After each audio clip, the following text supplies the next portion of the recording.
안녕하세요. 반갑습니다. 레오입니다. 오늘은 보금자리론에 대해서 한번 설명을 드릴까 하는데요.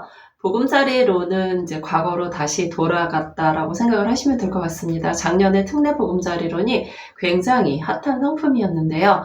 그 특례 보금자리론의 혜택은 이제 전부 없어졌고요. 과거의 보금자리론으로 돌아갔습니다. 과거의 보금자리론은 원래가 주택가격 6억 이하고요. 연소득 7천만 원 이하, 최대 대출한도 3억 6천만 원까지가 이제 기본 틀입니다. 그래서 이 규정으로 다시 되돌아갔다라고 생각을 하시면 될 것 같습니다. 그래서 하나씩 한번 살펴보겠는데요. 이 신청 대상은 당연히 대한민국 국민이어야 하고요. 그리고 대출 요건은 6억 이하 이제 주택이어야 가능한데, 주택 가격은 매매가 그리고 뭐 KB 시세라든지 감정가 어느 것 하나도 6억을 초과하지 않아야 하는 것이 이 보금자리론의 조건입니다. 그리고 LTV는 최대 70%, DTI는 60%로 정해져 있습니다. 그리고 이제 상품 구조를 한번 살펴본다라고 하면 대출 한도는 최대 3억 6천만 원까지 가능하고요. 그다음에 다자녀 전세 사기 피해자 최대 4억까지 가능합니다. 그리고 생애 최초인 경우에 최대 4억 2천만 원까지 대출이 가능한 그런 상품입니다. 그리고 대출 만기가 굉장히 다양한데요. 10년, 15년, 20년, 30년, 그리고 40년, 50년까지 가능합니다. 장기 고정금리입니다. 은행에서는 생각할 수 없는 그런 상품인 거죠. 이렇게 고정금리를 길게 할수록 그 상품에 대한 리스크가 크기 때문에 정책 모기지 상품이 아니면 이렇게 장기 고정금리를 세팅하기가 쉽지 않습니다. 하지만 여기서 이제 40년과 50년 장기 고정금리 상품 같은 경우에는 연령 제한이 있습니다. 40년 상품인 경우는요, 만 39세 이하이어야 하고요. 그리고 만 49세 이하 신혼부부만 가능합니다. 그리고 50년 만기 상품 같은 경우에는 만 34세 이하, 그리고 만 39세 이하인 신혼 가구만 가능합니다. 예전에는 그냥 신혼이면 다 해당이 됐었는데, 뉴스에서 한번 본 것 같아요. 뭐 60세 재혼한 부부도 뭐 만기 50년 상품을 이용을 했다라는 뉴스가 한번 떴었는데 그 이후로 바뀐 게 아닌가라는 생각이 듭니다. 신혼 가구에도 이렇게 나이 제한이 들어가 있네요. 그래서 이 보금자리론 같은 경우는 장점이 일단 DSR을 보지 않는다는 것이 장점입니다. 이 DSR을 보게 되면 아무래도 신용대출이 많은 분들은 DSR 은행인 경우에 40%, 이금융권 같은 경우에 50%를 초과를 하게 되면 대출이 어려운데요. 정책 모기지 상품인 디딤돌이나 보금자리론 같은 경우는 DSR을 보지 않기 때문에 신용대출이 많다거나 하셔도 소득이 조금 적어도 충분히 그 허들을 넘을 수 있기 때문에 이용하시는데 큰 불편함이 없다는 그런 장점이 있습니다. 그리고 체증식을 굉장히 좋아하시는 분들도 있어요. 체증식이 뭐냐면 우리가 대출을 받을 때 이제 상환을 해야 되는 그런 부분이 있잖아요. 원금을 상환을 하셔야 되는데 이 상환 방식이 여러 가지 방식이 있는데 일단 원금 균등 방식이 있고요. 원리금 균등 방식이 있고 뭐 거치식, 체증식 뭐 여러 가지 다양하게 있는데 거치식은 매매 잔금에서는 1년까지밖에 거치를 둘 수 없기 때문에 장기적으로 거치를 두고 싶다 하시는 분들한테는 조금 어려운 것이 현실이고요.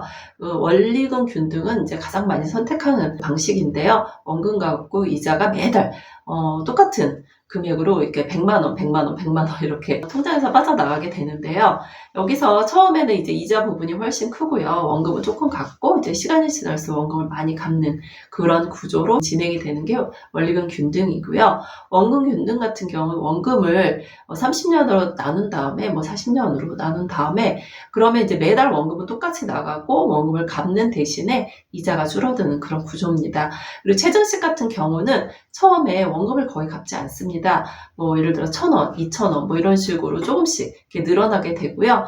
그러고 이자만 내는 방식이다 보니까 처음에 원금까지 내는 게 너무 부담스럽다 하시는 분들 같은 경우는 이 보금자리론의 체증식 대출을 굉장히 선호하고 있습니다. 근데 이 체증식 대출 같은 경우는 만기 50년 상품에는 적용이 되지 않기 때문에 내가 만기를 40년까지 하셔야 된다는 그런 부분이 있고요. 보금자리론 같은 경우는 이제 신청을 주택금융공사 홈페이지에서 진행을 하게 됩니다. 유보금자리론이 있고요. 그 다음에 아낌이 보금자리론 그리고 T보금자리론이 있는데 이게 세 개가 뭐가 다른지 모르겠다 하시는 분들도 계실 겁니다. 유보금자리론은 이 주택금융공사 사이트를 통해서 신청을 하게 되는 거고요.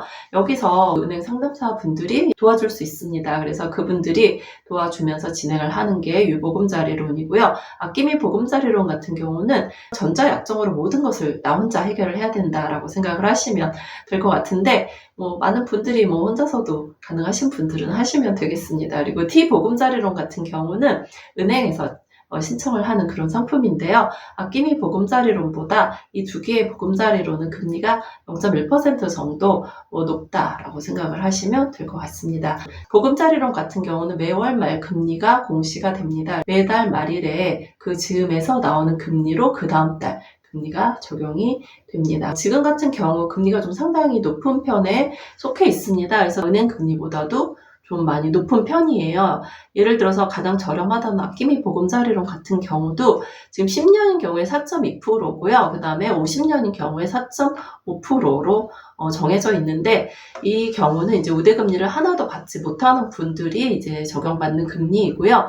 여기서 우대금리는 신혼가구, 그리고 신생아 출산가구라든지 저소득층 청년, 그리고 사회배려층 같은 경우에 다자녀 한부모 장애인 다문화, 그리고 미분양 관리지역 내 미분양 아파트 입주자라든지 녹색 건축물 해가지고 여러 가지로 우대금리를 적용을 받을 수 있습니다.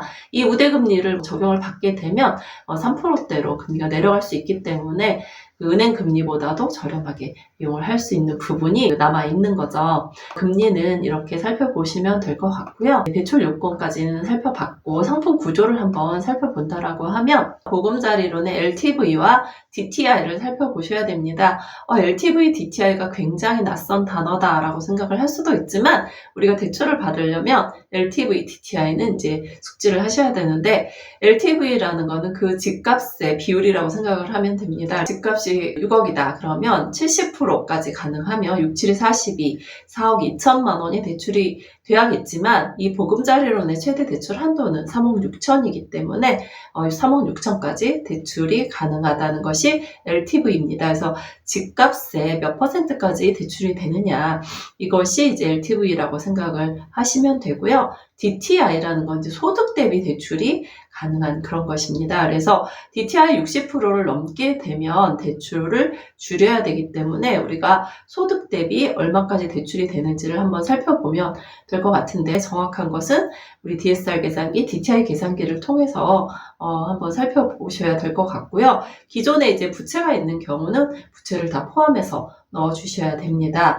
본인이 마이너스 통장을 쓰고 있는데 하나도 안 썼다, 그렇기 때문에 나는 부채가 없다라고 말씀하는 분들도 많이 있는데요. 이 마이너스 통장 같은 경우는 설정을 하게 되면 바로 대출로 잡히기 때문에 그 모든 대출을 다 포함을 해서 DTI 계산을 하셔야 됩니다. 그래서 LTV, DTI 모두 충족을 해야지만 대출이 가능하고요. DTI는 60%지만 담보 지역이 조정 지역인 경우에 10%를 차감하겠다 라는 말이 나오는데, 이 말은 무슨 말이냐면 DTI를 50%를 보겠다 이런 뜻이기는 해요. 근데 그 뒤에 또 뭐라고 나오냐면 실소유자인 경우 예외를 두겠다, 임차 보증금인 반환 조건인 경우도 예외를 두겠다라고 했으니까 여기에 해당하는 분들이 더 많을 것으로 보입니다. 그래서 이 실수요자 요건은 또 어떤 분이 해당이 되냐면 대부분이 해당이 될 것으로 보이는데요.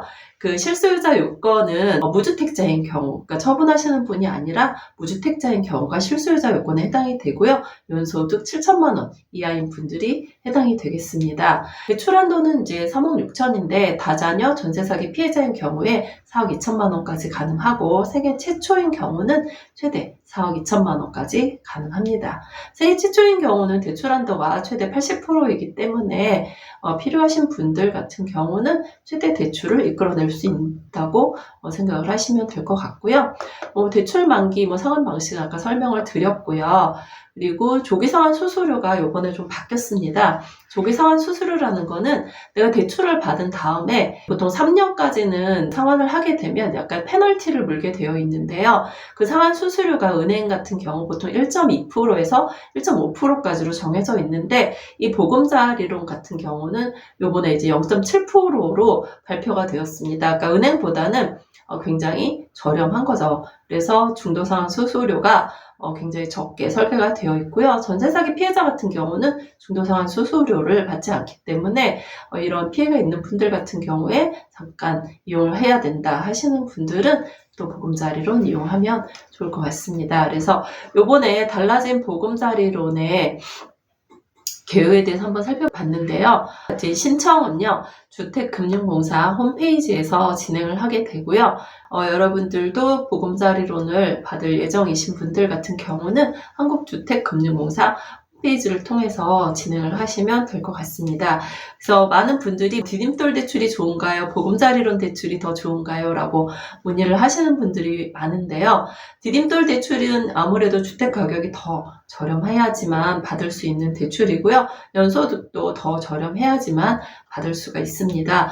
디딤돌 대출 같은 경우에 주택가격 5억 이하, 연소득 6천만 원 이하여야 하고요.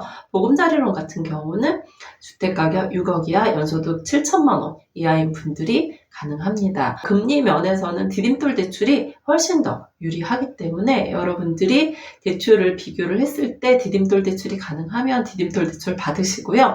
디딤돌이 안 된다 그러면 보금자리론 우대금리까지 적용을 받아서 나는 최저금리가 가능하다 하시는 분들은 보금자리론 진행하시면 될 것 같고요. 그도 저도 안 되고 난 집값이 비싸다 하시는 분들 같은 경우는 은행 상품 그리고 DSR이 초과가 돼서 은행에서도 좀 힘들다 하시는 분들 같은 경우는 이제 보험사라든지 제2금융권에서 대출을 받으면 될 것 같습니다. 그리고 모든 대출을 제외하고 1순위로 할 수 있는 게 신생아 특례 대출입니다. 금리가 1%대이기 때문에 아이가 있는 가구는 신생아 특례 대출 신청하시는 것이 가장 유리합니다. 그래서 요번에 2024년부터 달라지는 보금자리론에 대해서 한번 살펴드렸고요. 과거로 되돌아간 보금자리론이기 때문에 작년에 특례 보금자리론은 잊으면 될 것 같습니다. 그래서 집을 구매를 하실 때 보금자리론을 이용을 해서 여러분들이 저렴하면서 장기 고정금리를 이용을 해서 도움이 되면 좋을 것 같습니다.